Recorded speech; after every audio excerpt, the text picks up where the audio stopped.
Talking Music with Big Andy.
Hello and welcome to another episode of Talking Music with Big Andy. And in this episode, I have with me Kuill.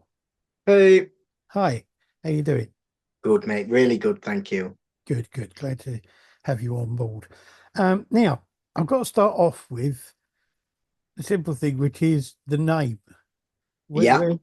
Yeah, Why Kuill and the spelling as well, which is interesting. yeah. So there's a few different reasons. Quill, for me, is the most closest translation to paying homage to me being a writer. So from very young, I've always been a songwriter. So when I was deciding on a stage name, I wanted something that would pay homage to that. Now, obviously, a traditional writing quill is with a Q, it's spelled, and if you type that into Google, obviously you just get thousands and thousands of pictures of feathers. So I was like, how can I find a better name? And then, of course, I was watching Star Wars one day as well because I love all my Star Wars shows, and there is a character, I think it's called Kuill, very close. So I was like, I can combine that and make a name. So I thought I'll just do Quill with a K, Yeah. so that it's unique. And I managed weirdly to get like a 5-letter username on Instagram, which is apparently pretty rare. And it just means if you search me and you can spell the name okay, then you're only going to find my music stuff, which is cool. Yeah, no, that's cool. Yeah. Right. So, okay, you are, when I've looked you up online, it classes you as a singer-songwriter. Your music is definitely kind of like more on the kind of electro-pop sort of style thing Yeah. musically, but lyrically it is a lot more like the traditional singer-songwriter style. What made you decide to sort of mix those two elements? Like, I think for me, my favorite thing about music growing up was always the lyrics, and I definitely feel when I'm listening to pop music these days, I don't really get much of a story that makes me feel like, oh, this song's taking me on a journey, or this song's reminding me about a moment of my life, sort of thing.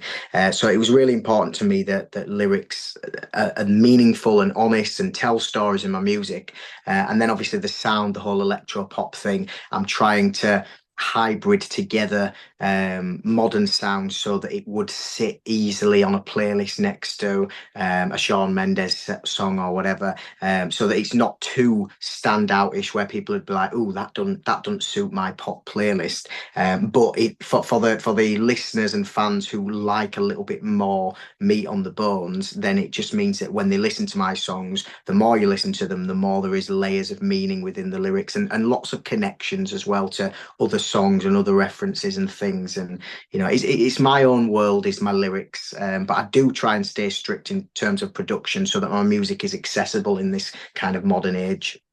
yeah, no, that makes sense. Yeah. Right. You've been going for about 15 years, is that right? Yeah. So, I mean, you put your first album out in 2022. That was Changing Faces. Yeah. But what were you doing before that, between when you started and then? So it's been a weird patchwork of music career things for me. Since the age of like 15, 16, I got signed to a publisher, and that kind of had me traveling all over the world writing music for other artists in Sweden and Germany and America, and a few artists over here, like involved with the X Factor and things like that. And it was kind of being young and writing music for lots of other people that made me feel like some of these singers are not necessarily putting the heart into the meaning of what we wrote, and that's when I got the buzz to like want to sing these songs myself. On the road to doing that, I've done lots of kind of composing, just kind of instrumental music for short films and radio things and stuff online, and especially as I was doing that, more so to pay the bills than anything else. I was kind of honing my craft as an artist because I didn't know yet, going back obviously between 16 and 20 years old, I didn't know what I wanted to be yet, artist wise, style wise. Like I've always loved Mika, I've always loved Brandon Flowers out of the Killers. So but I've also equally loved Paloma Faith and Emily Sandé and Simply Red. And I've got so many musical influences, it's very hard to figure out how I was going to do the artistry element of it. Along the road, I got involved in a TV show because I really wanted to meet Gary Barlow as a songwriter. So I entered a talent show called Let It Shine. Ended up winning that against, I definitely didn't think I'd be winning that. And that the prize of that show was like this tour that toured the country for about 2.5 years. We did a West End run. So weirdly, I'm able to say like I've performed on the West End, which I never thought I'd be able to do either. And all the while in between all of that, I was still writing for myself, writing for other artists, and composing for things in the nether, I call it, just out there in the world. And of course, I love live music as well, so I do perform live.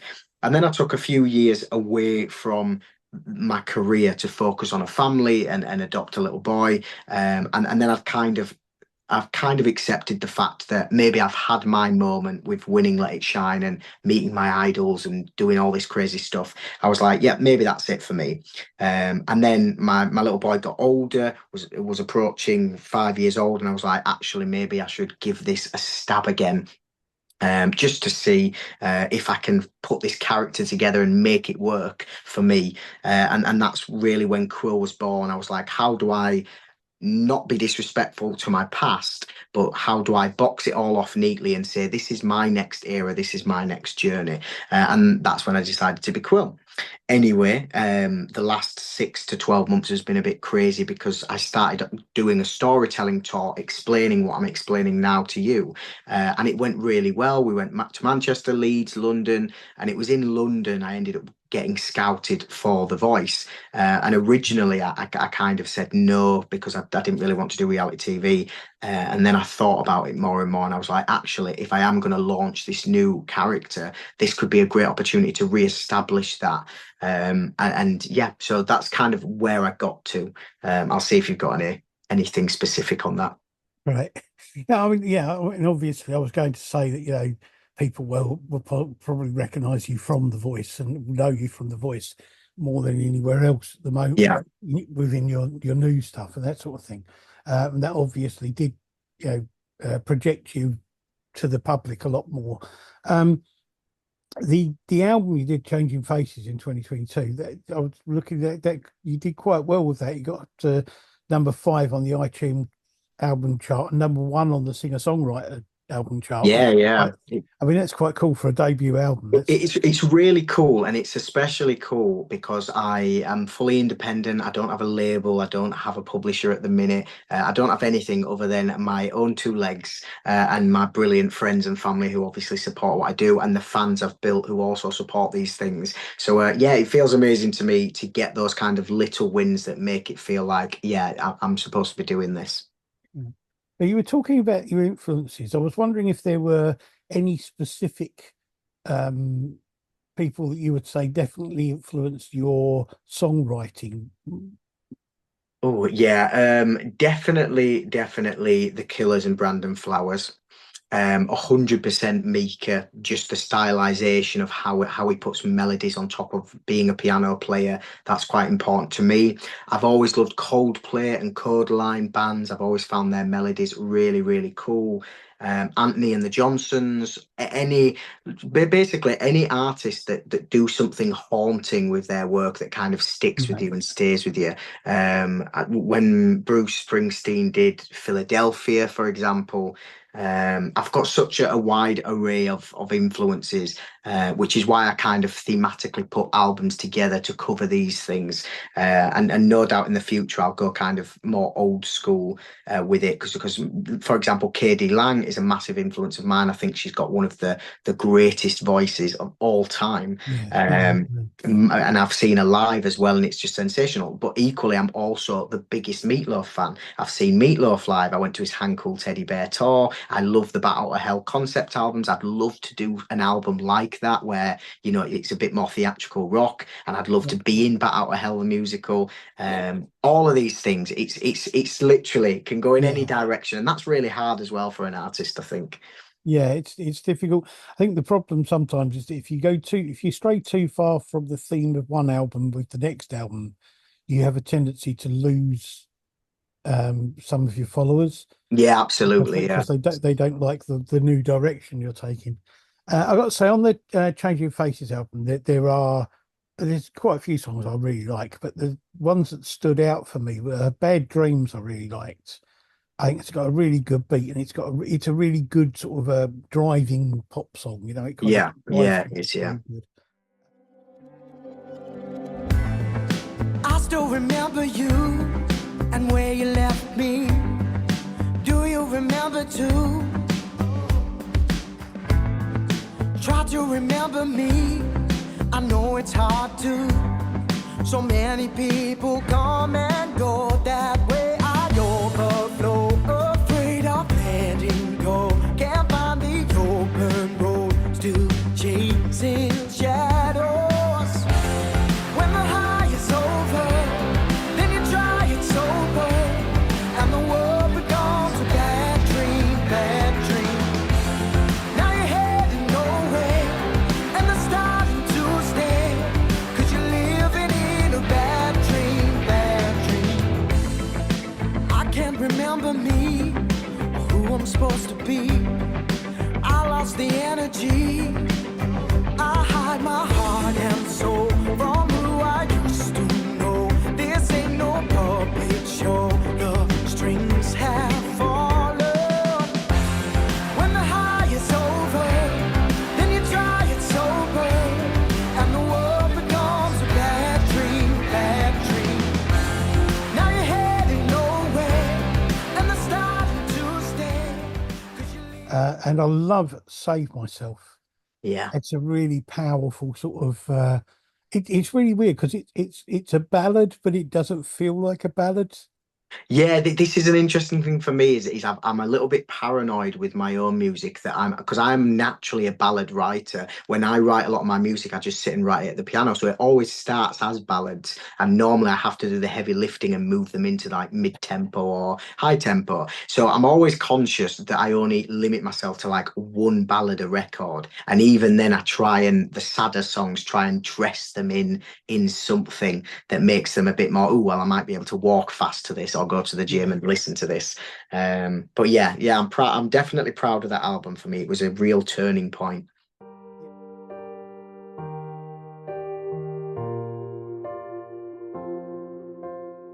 You had me think I was going down, not a single sound. Had me believing I'm nothing now. Step back into the crowd. Was barely hanging on, watching demons run, fighting every fire inside. Saving faces, fixing pieces, no matter how many times. All I ever saw in you, no excuses, just the truth. With all my pride, I cry for help, a shame I've never failed. Been trying to keep myself alive, but I've got nowhere left to hide. And now I know there's no one else. I'll be the one to save myself.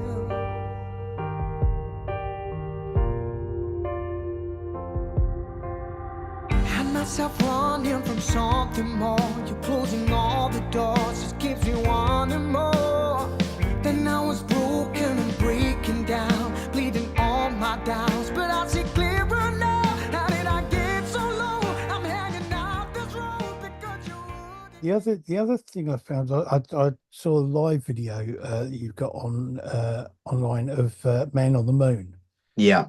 And that track itself, the live version is really good. The track itself, it's like, I really like it because it's a great use of like gaps in that, sort of like silences in that and space, which I really like.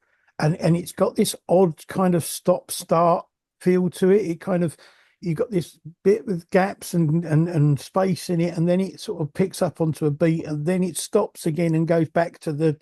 And I really like how you've kind of cut that together and made that sort of different that way. Thank you. Yeah, I appreciate that, because that's actually my first record that I produced myself. Because obviously I'm a writer, and I'm having to always learn how to do new things, budgets and all of that sort of stuff. And I don't produce my own albums, but I normally pick one or two songs that I have a go at myself. And the first time round, putting the Kuill thing together, Man on the Moon was that kind of my baby. And I wanted to, again, the song Man on the Moon, I love space and sci-fi and anything to do with sci-fi. So for me, what you were just talking about the space is perfect, because that's what it was intended to do, for people to get lost in this kind of world. But yeah, I love that song, and I still perform it at most of my gigs as well.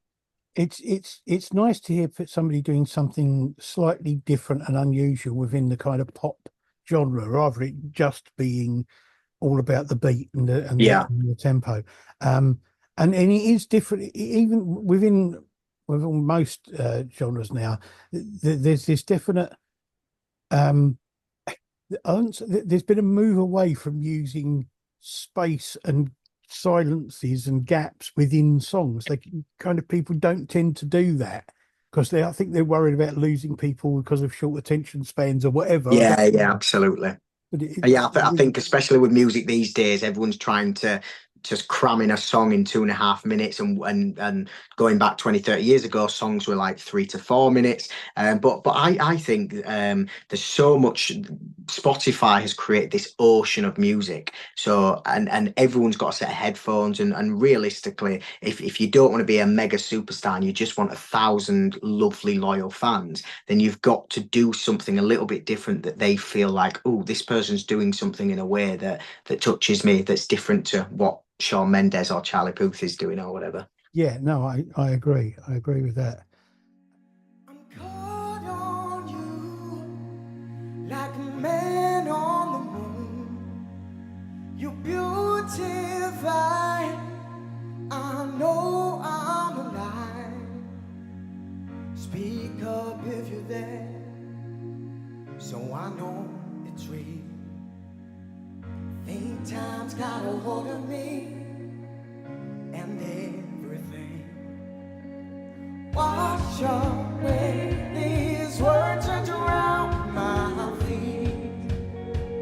Cover up my face to disappear. I'm caught on you like a man on the moon. You're beautiful.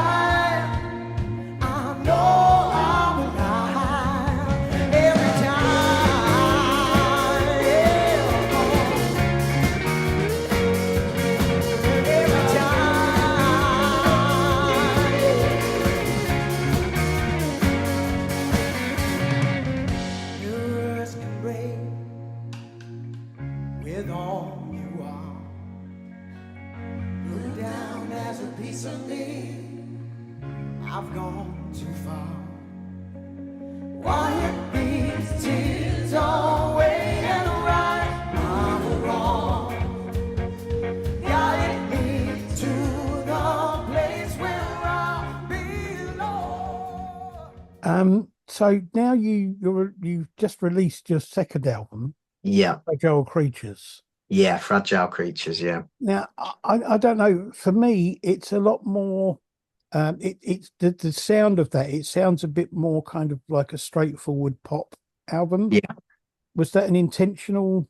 So it was an intentional move, but what I did was so this album, my Changing Faces album was 8 tracks, and then this album is 15 tracks. So it could have been two albums. And it's really interesting that you say that it sounds more poppy, because had I have originally broken it up into the two albums like I was going to, you would have got more of a transitional album before the pop record. But what I did was I tried to filter through on this album. There's Supernova, there's Lost on Dione. There's certain songs that are very traditionally, authentically me that match up with Man on the Moon and Party on Pluto. So I thought what I'll try and do is weave these in. And I realized afterwards that actually all of these songs are speaking about the same experience. So it makes sense to go ahead and push them out together. And it's a lot more collaborative, which definitely always evolves your sound. There's more co-writers and more producers. And I think my motivation for this next album was I want to write an album that people would put on in the car or put on in the gym, and they wouldn't have to skip a song if they were working out. They wouldn't have to skip a song if they were cleaning in the house or something. So that was the intention with this record. Okay. And I mean, the themes, if you like, for the songs on this, were they driven a lot by the fact that you are now, you've got a son, and you sort of you've moved into more of a family life and that kind of thing? Were they driven by that?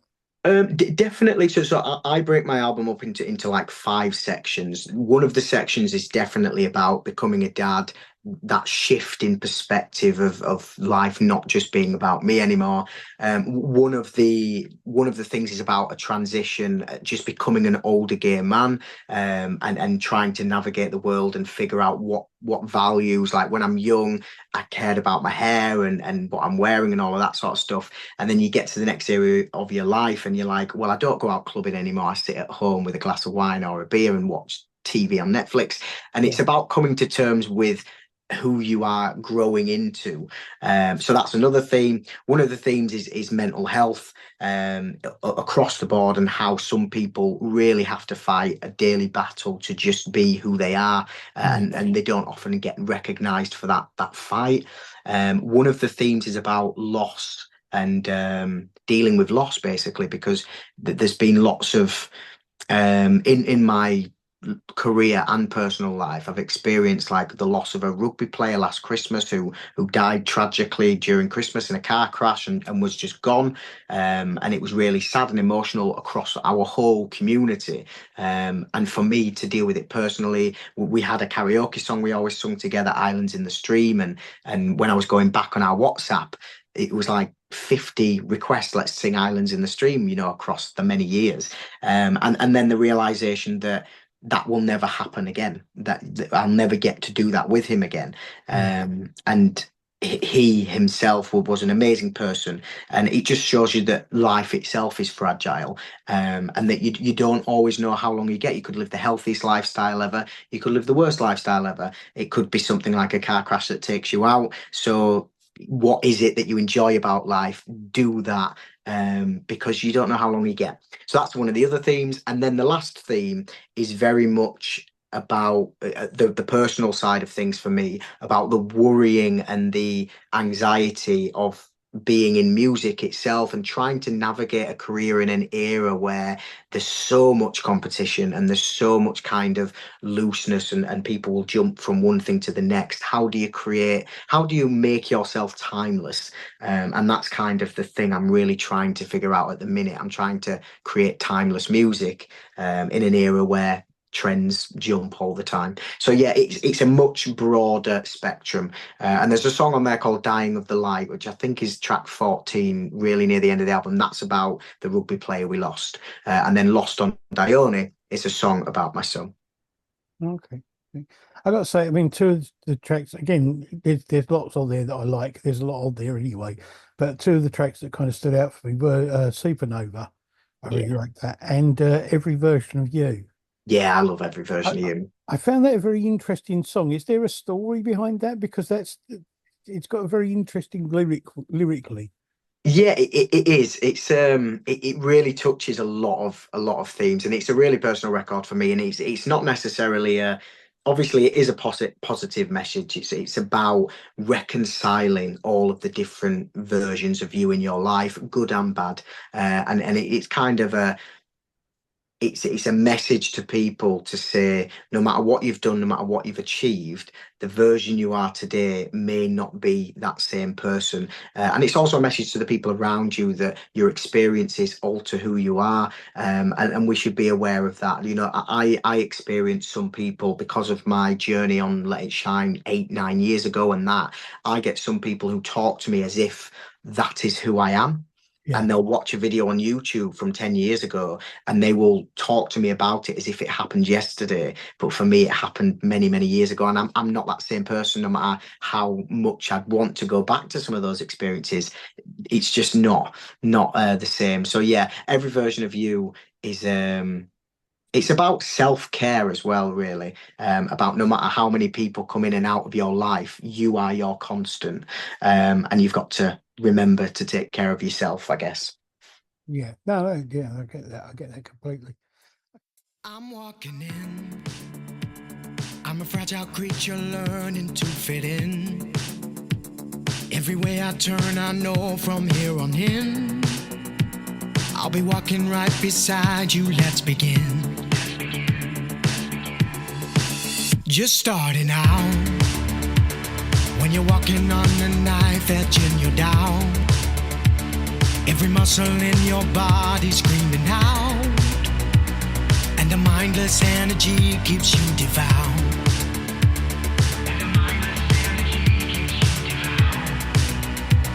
And the mindless energy keeps you devout.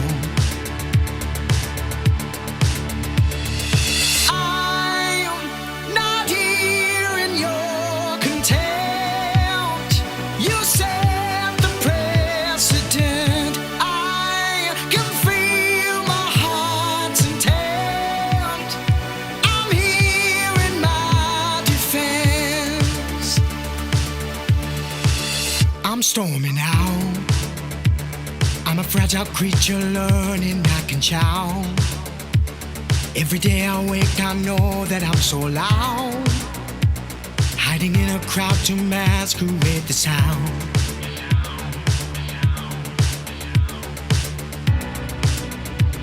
Hiding in a crowd to masquerade the sound. Okay, so are you going to be doing a tour on the back of this album? This is I've got a press night on the 30th of November in Leeds, which is kind of trialing out how to make the show work. It's very big budget, and we've got like 23 musicians, and it's going to be a brilliant thing. And if you're available and if you can get there, I've got some free tickets for you, but I appreciate it's a bit of a journey. But yeah, it's going to be a big show. And then what we're going to do is in the new year, scale it down and try and get everywhere in the UK. I want to come to Scotland because I've got a lot of fans in Scotland, and just try and make it work. Even if I have to go to some places and just perform it with backing tracks, I will do that. Because one thing I've learned in these last 15 years is the power of meeting people face to face and talking to them. That's how you build fans, and that's how you keep fans forever. You know, I've had a marvelous experience with fans, and I've seen 7 or 8 different people with like different song lyrics tattooed on them from me, and that makes me feel so proud to write music, and that kind of spurs me on to do it. So my aim is, yes, a tour all the way through 2025, amongst other things that I'll be doing. But yeah, I just want to get out there and play my music to brand new audiences, I guess. Okay. So, I mean, ultimately, where do you see this going? Where do you want to take this? I'm assuming you want to do more albums in the future and yeah, definitely. I definitely want to be an artist, and in a kind of a successful sense, where if I advertise a tour, it would sell out. I'd love to do that. I don't want to be a global megastar like Ariana Grande or Adele, because I think you lose a lot of personable, you know, approach that way, and I don't need that. My ego is not very big at all. You know, if someone comes and says like you've done today, you've got a favorite song on my album, that feeds my ego far far more than anything else would, because it's like you've taken the time to listen to something I've spent a long time creating. So for me, I would be happy with, you know, a couple of thousand really loyal fans who love to listen to this music and want to come watch me tour. I'm really lucky after The Voice with what's happened. I've come back to social media. I think I started on like 1,900, 2,000 followers, and now I'm nearly at 18,000. And I'm seeing a lot of new faces pop up and talk to me and comment on my stuff. So I'm really grateful for that, and I'm going to keep pushing and trying to build a bigger audience. But definitely in the next kind of 5 years, my goal is perform my music to new audiences, and just keep trying to build this kind of core family and a fan base around what I do. But yeah, I'm super happy with where it is. But mega stardom, it could only happen for me by accident, I feel. But who knows? The world is a weird place. I was just wondering. I mean, is there anywhere or any kind of, not necessarily, I don't know, maybe a venue or an event or something like that that you really would love to play? I would absolutely love to do like the Royal Albert Hall, like an evening with. I'd love to do a really classy kind of a storytelling vibe show, or an audience with sort of thing. Yeah. Yeah, again, I'm really privileged because I've had the opportunity to perform in like very big venues around the UK, and the Edinburgh Playhouse, which is like 3,000-4,000 capacity.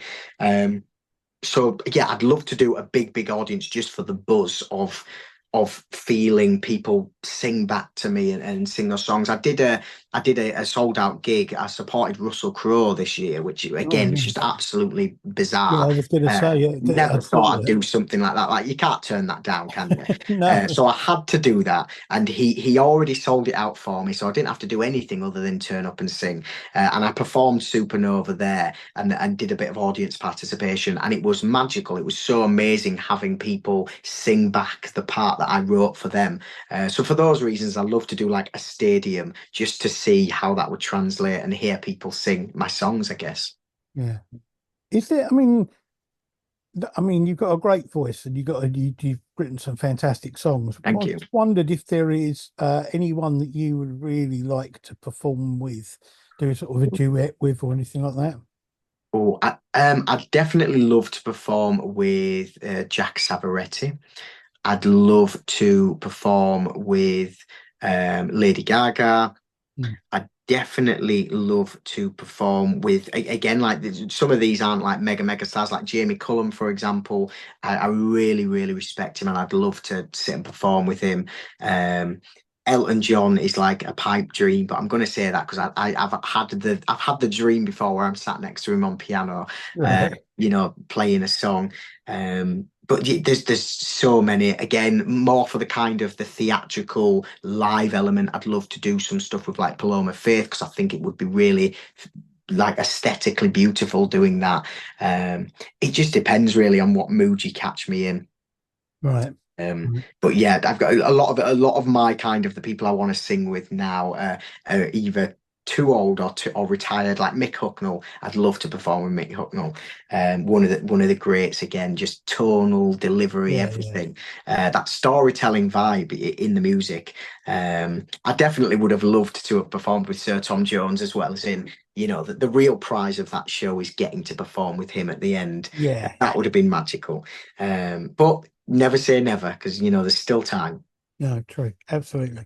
Well, I mean, all I can say is I really like the two albums, and as I say, each one of them's got tracks on it. There's lots of tracks I like, but there was ones that really stood out for me. But I hope that you do well with Fragile Creatures and with the tour that you're going to be going on. And I hope to hear more from you in the future. Definitely. Thank you so much. You definitely will. And anytime you wanna jump in and catch up as well. Okay, that's cool. So, as I usually do, I will put social media links to Quill's social media so that you can check out music and see where he's playing live. And all I can say is that it's definitely worth listening to, even if you're not necessarily into the kind of pop stuff. I think there's something on each of these albums that most people will be able to kind of vibe with and be able to listen to and like. So, Awesome. yes, thank you very much for being on the show. Thank you. Thanks for inviting me. Thanks to everybody for watching, and see you again soon. Cheers, Bye. guys. Thank you.